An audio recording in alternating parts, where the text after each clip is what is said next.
You're looking at an abstract regarding the production of an HIV vaccine, or an attempt to produce an HIV vaccine. The abstract you see before you entails and details the insertion of some DNA sequences onto what? A coronavirus. This abstract alone proves that coronavirus with HIV proteins are being synthetically manufactured in laboratories. In this instance, it's to find and try to develop an HIV vaccine, which the first person to develop an HIV vaccine stands to make millions and millions of dollars. HIV is still an epidemic. You don't hear about it. You hear about the coronavirus, you hear about how quickly it spreads, and yes, it's a concern. It's a concern because of the virulence, how easy it is to pass it along, and to the severity of symptoms that it can create.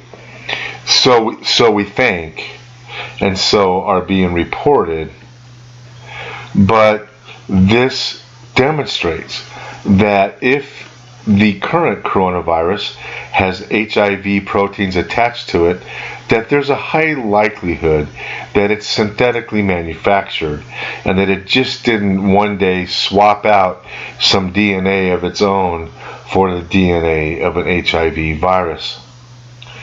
This has actually been confirmed that the 2019 novel coronavirus does have 4 bonding sites for proteins that mimic and are almost identical to HIV proteins.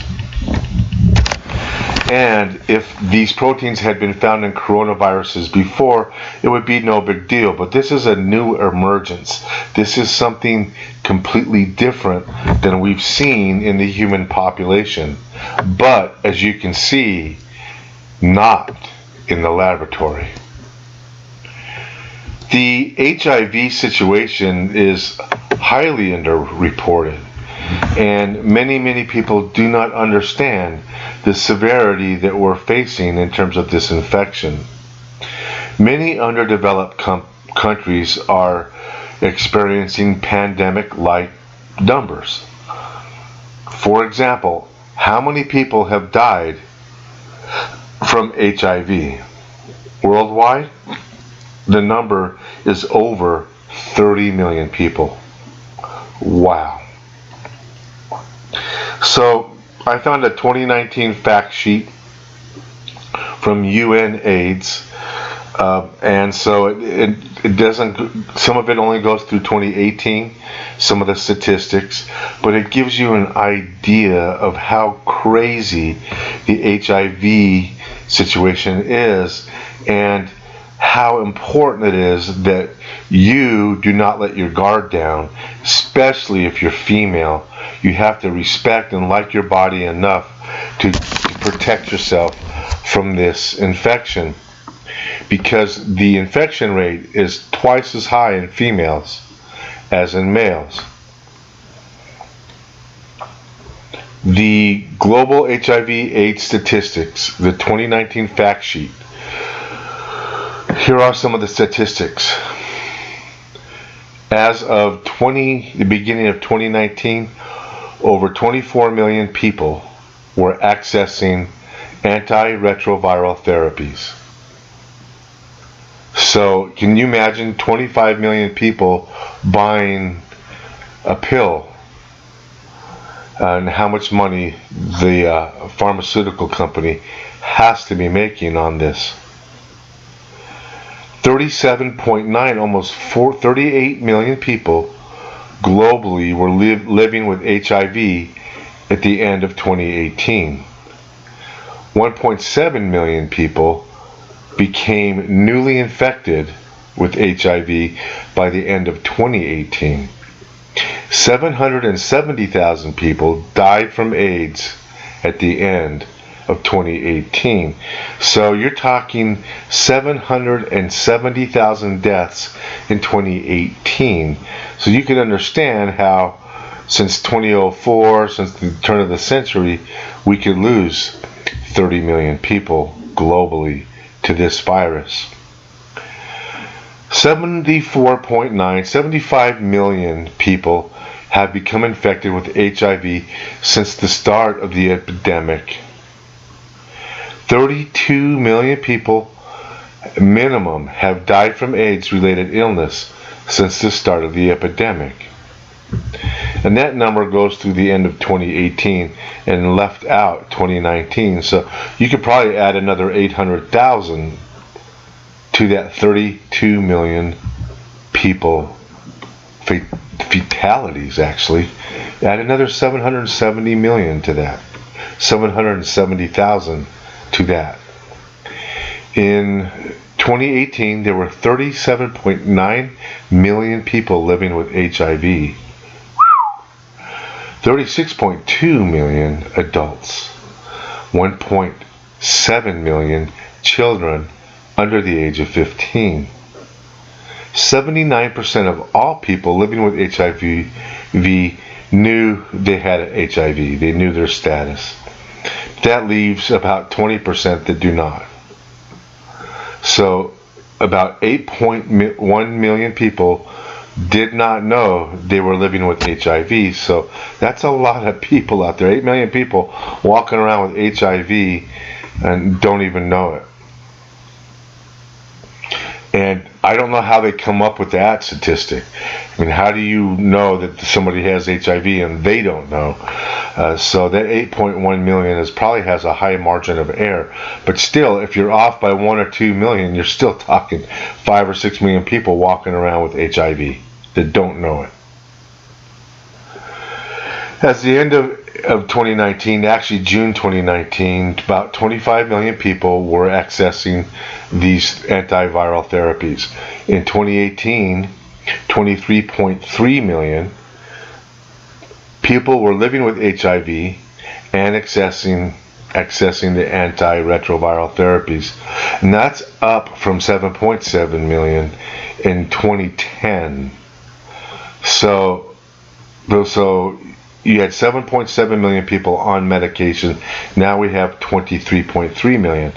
And is that due to new infections? No, it's just due to better medical around the world. In 2018, 62% of all people living with HIV were accessing treatments.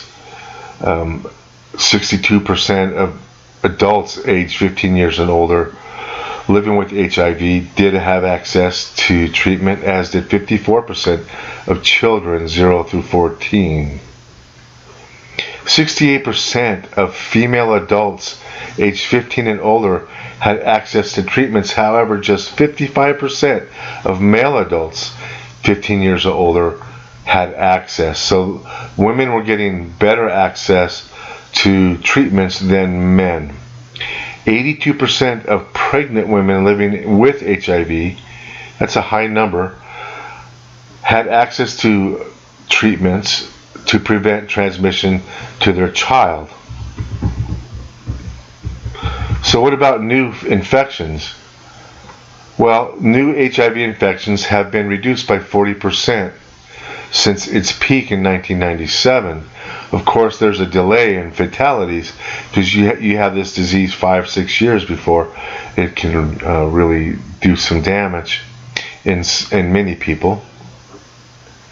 But in 2018, about 1.7 million people were newly infected with HIV, compared to 2.9 million in 1997. So we brought that number down, number of new cases every year. We brought it down by a million people, but still you have to understand, almost 2 million people every year get diagnosed newly infected. Since 2010, new HIV infections have declined by an estimated 16%. Well, that's not high enough. from 2.1 million to 1.7 million. Okay, we just talked about that. Since 2010, new HIV infections among children have declined by 41%, which is what we were hoping for in adults. 40 to 50% reduction in new infections, but they're only down 16%. So what about fatalities? AIDS-related deaths have been reduced by more than 56% since the peaks of death in 2004. So as late as 2004, we still had yet to peak in terms of number of people dying globally. In 2018, around 770,000 people died from AIDS-related illnesses worldwide. Of course, you compare that to the 1.7 million in 2004 and 1.2 million in 2010. AIDS-related mortality has declined by 33% since 2010. So in review, in 2018, only 80% of the people living with HIV knew they had HIV. And of that 80%, another 80% roughly were accessing the treatment. So 80% of the 80% were actually getting treatment. Among people accessing treatment, 86% were virally suppressed. So that means that the majority of the people were successfully suppressing their viral activity. Here's some other statistics about HIV. Every week, around 6,000 young women aged 15 to 24 become infected with HIV. In sub-Saharan Africa, 4 in 5 new infections among adolescents aged 15 to 19 years are in girls, females. And young women aged 15 to 24 years are twice as likely to be living with HIV than men. That's because transmission is easier from man to woman than from woman to man.